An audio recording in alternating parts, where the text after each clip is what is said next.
welcome to the AGRA podcast. An exciting episode. We have two young people who are agripreneurs. It's going to be a very interesting discussion. I'm quite interested to really dive deep into this discussion with our two people. So first we have Sakina Usengimana and we have Christian Irakoze from Rwanda. So just a quick hi. Also, I would like to hear maybe a hi in your local language so that I see if I can also try and get that. So, hi in our local language will depend where you are. Muraho, ngaramutse in the morning. Okay. Muraho when you haven't seen someone for a long time, maybe. And mwiriwe for like in the evening or in the afternoon. Okay, Yeah. I think I've got Muraho, and I think that one will stick. Yeah. All right. That was good enough. Yeah. Sounds good? Okay, Yes. I'm glad. Thank you for coming. We're going to start off very quickly with some rapid fire questions, right? So we already have a good mix here. So let us start with the conversation on food. So question number one is, what is your best food memory? Sakina? Oh my God.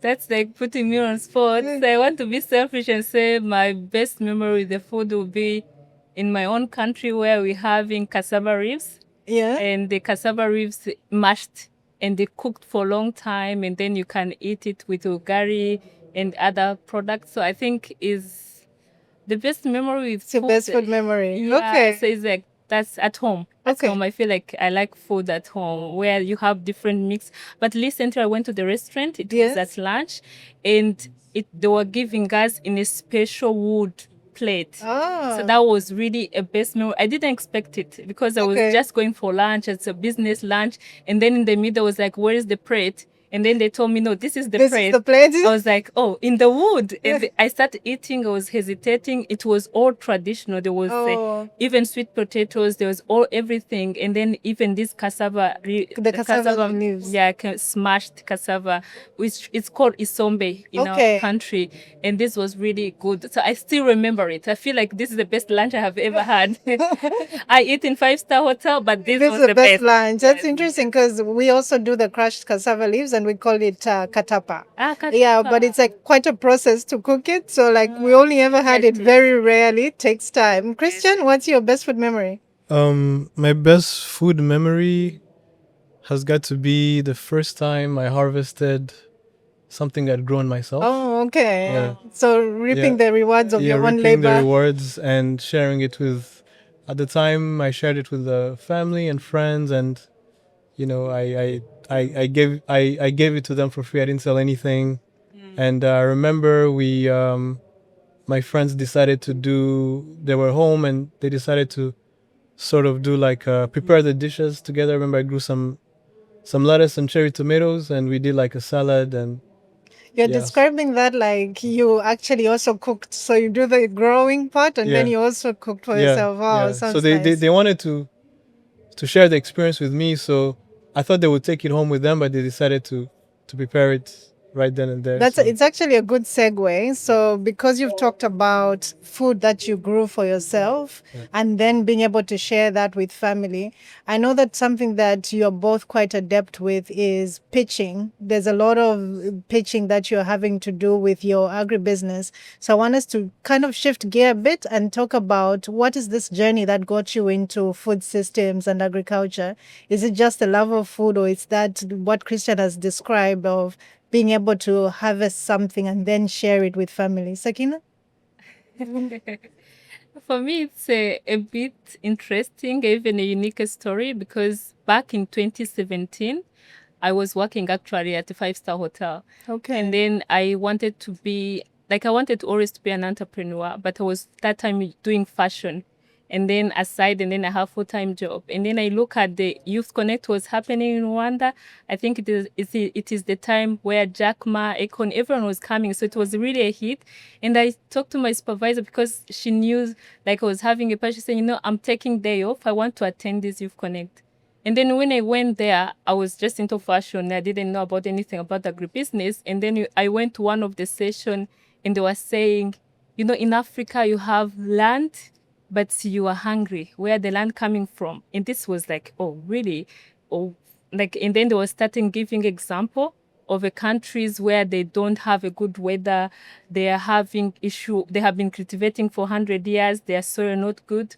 And then I went back home and I said, you know what? Even I'm going to do something. Even I posted on Instagram. I say, I was wearing a suit that time. I say, I'm going to put my suit aside and start feeding ourselves and live in the future. So that's how the journey started, because I was challenged. Yeah. And then I feeling like, actually, when I look at my uncles, my people, they have land in the countryside. We are not using it.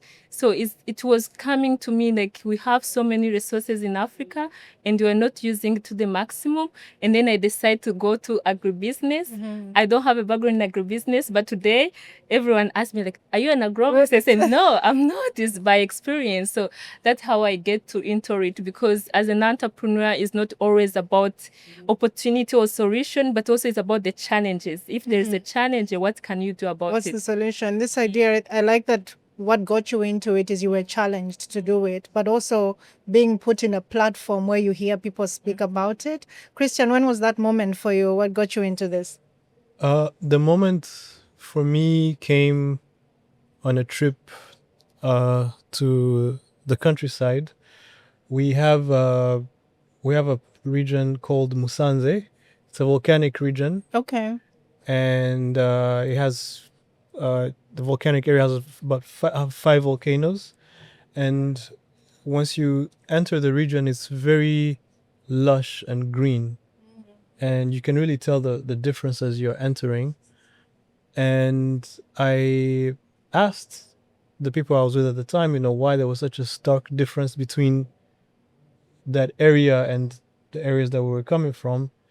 And to my knowledge, it was revealed to me that it was because of the volcanic soil, which was very, very Yeah. rich in nutrition. And from there, I got really fascinated with, soil and you can how vegetation can be affected, how the landscape can be affected, how even the fruits that come from that area taste different from different other- areas. Yeah, volcanic soil is really rich. So that lit a spark within me to learn more and more about agriculture and about soil. And subsequently, I learned that we have a beautiful country in Rwanda. It's very hilly. Yeah. And even though it's aesthetically pleasing, we also, because it's hilly, we lose A lot millions and millions of topsoil every year. of. And because we lose millions and millions of topsoil every year, millions and millions of tons of topsoil every year, sorry, and the soil loses its nutrition and agriculture is affected. So that was like the first step. That was the first domino that fell, and I could go on, but I'll Yeah. just pause. It's Yeah. quite interesting because even though you didn't mention it, Yeah. I think even for you, it was like you saw a challenge Yeah. and you were like, what's the solution that's Yeah. going to be there? Yeah. But more interesting, I think when having these conversations and on this podcast, we've also heard of other guests speak about soil health and the science that goes into it, but also knowing these things. And I find it quite interesting that you referenced soil in terms of that being the attraction to the sector. I guess what I want us to do now is also just to get a bit more of an understanding of what is the business that you are running now? We've talked about what got you into it, but I just want to also have a quick side note on what is the business. Sakina? So for me, currently, I'm doing export of fresh food and vegetables like avocado, chili, passion fruit, and French beans.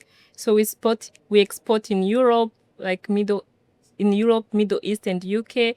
And in Europe, we export to Germany, Italy, Belgium, and also even Netherlands. So that's exactly what we are doing. Okay. But we are working with smallholder farmers. We work with more than 500 smallholder farmers across the country. And we have been even getting different support to train them, because I Okay. think it's good to know like you can be a farmer, but also being also a professional farmer where you cultivate and also for profit. And we also work with the cooperative. Yeah, so that's exactly what we are doing. Okay, that's Yeah. nice. Just before we move on, you talked about export but export of fresh foods. I think that that's an interesting one because these are perishable foods. What kind of challenges do you face with that, if any? Oh wow, the challenges are a lot, but also the opportunity. Because as I said, sometimes when there's a challenge, there's also opportunity. So there's different challenges. First of all, regarding quality, because when you're exporting to international market, there's a certain standard you have to meet. Either some people they have a global gap certification where it's like good agriculture practices, you have this kind of infrastructure, this is kind of process we are doing.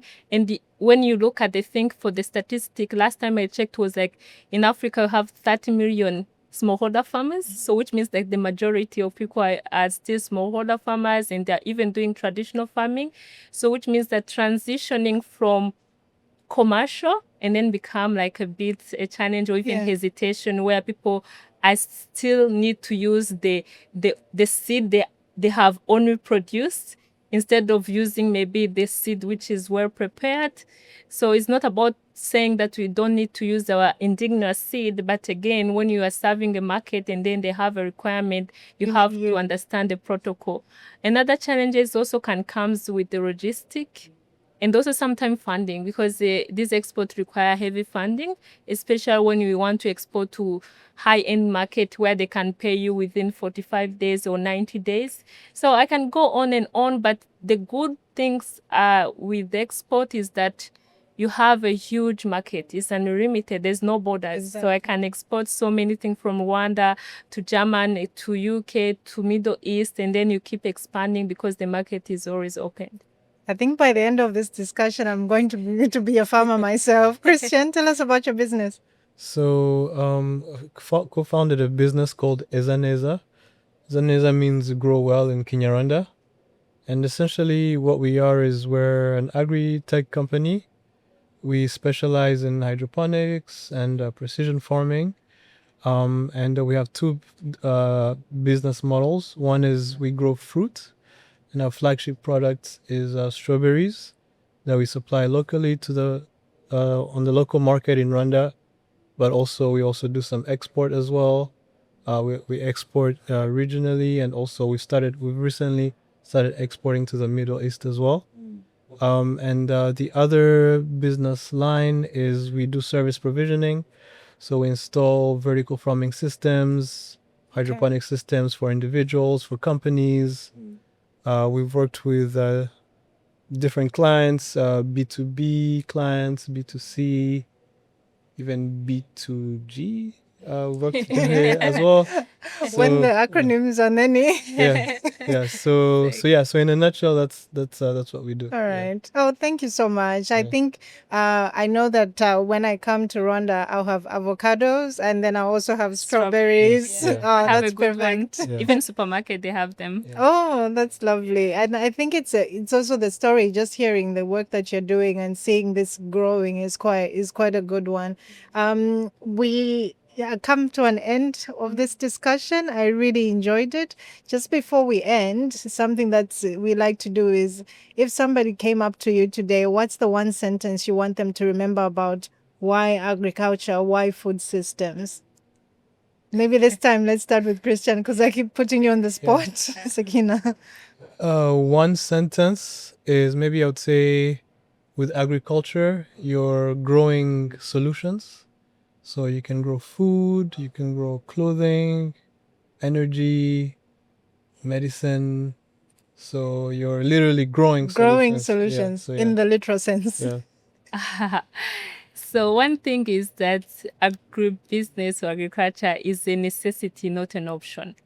Because sometimes people think agribusiness is something you sideline. When you're going to funding agribusiness project, you just think about, oh, what is the risk? Instead of thinking about how can I de-risk them. And then when you start thinking about, for example, food security or food sovereignty, so you start thinking so many other things apart from like how can I make this better. So and then when you start thinking about the youth, because youth who, as I was telling you, maybe we spoke before the session, I'm the chairperson of Rwanda Youth in Agribusiness Forum. We face the challenges where a young person has a brilliant idea, but they're underfunded, maybe underskilled, undertrained, underconnected, you know, all of that. So, but when you put in the space where agriculture or agribusiness, even livestock in general, is a necessity, because when you wake up in the morning, you take a breakfast. You take lunch, you take dinner. And then how do you end up, you get in your office and then you start putting agribusiness as an option? It doesn't make sense to me. So it means that agribusiness, livestock is really a necessity, is not an option. That's one sentence. Perfect. Thank you. So growing solutions, and it's a necessity. It's a necessity. Thank you so much. It Thank you. was Yeah. great to have you on the pod. Thank My you. name is Mwandwe Chileshe, and this has been the AGRA podcast. Thank you.